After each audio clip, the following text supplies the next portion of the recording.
एक आदमी ने एक बहुत ही खूबसूरत लड़की से शादी की।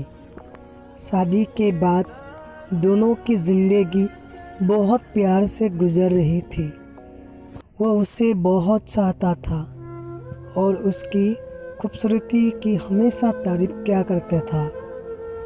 लेकिन कुछ महीनों के बाद लड़की चर्मरोग से ग्रसित हो गई और धीरे धीरे उसकी खूबसूरती जाने लगी।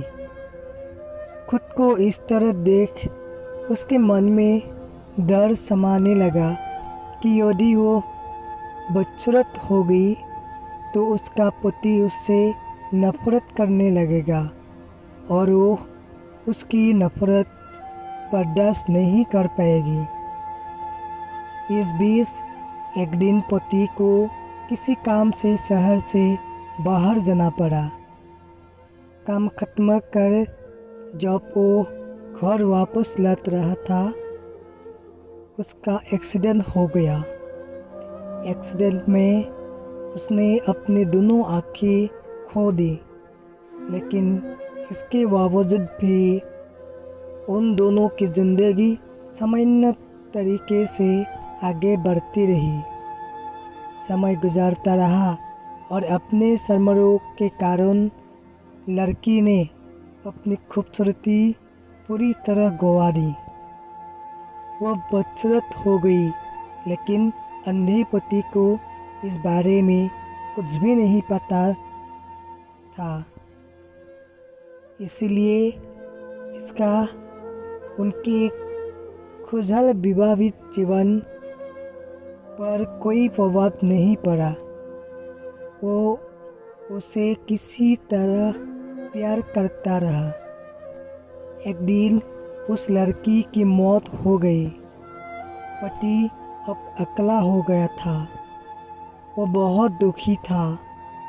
वह उस शहर को छोड़कर जाना चाहता था। उसने अंतिम संस्कार की सारी क्रियाविधि पूर्ण की और शहर छोड़कर जाने लगा।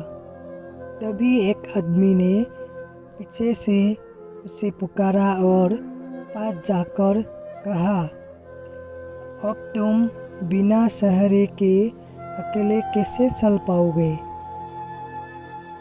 इतने साल तो तुम्हारी पत्नी तुम्हारी मदद किया करती थी। पति ने जवाब दिया, दोस्त, मैं अंधा नहीं हूँ। मैं बस अंधा होने का नाटक कर रहा था, क्योंकि यदि मेरी पत्नी को पता चला कि मैं उसकी बदसूरती देख सकता हूँ, तो वो उसे उसके रोग से ज़्यादा दर्द होगा। इसलिए मैंने इतने साल अंधे होने का दिखावा किया। वह बहुत अच्छी पत्नी थी। मैं उसे खुश रखना चाहता था। मेरे प्यारे दोस्तों, इस कहानी से हमें ये सीख मिली है कि खुश रहने के लिए हमें भी एक दूसरे की कमियों के प्रति आंखें बंद कर लेनी चाहिए और उन कमियों को नज़रअंदाज कर देना चाहिए।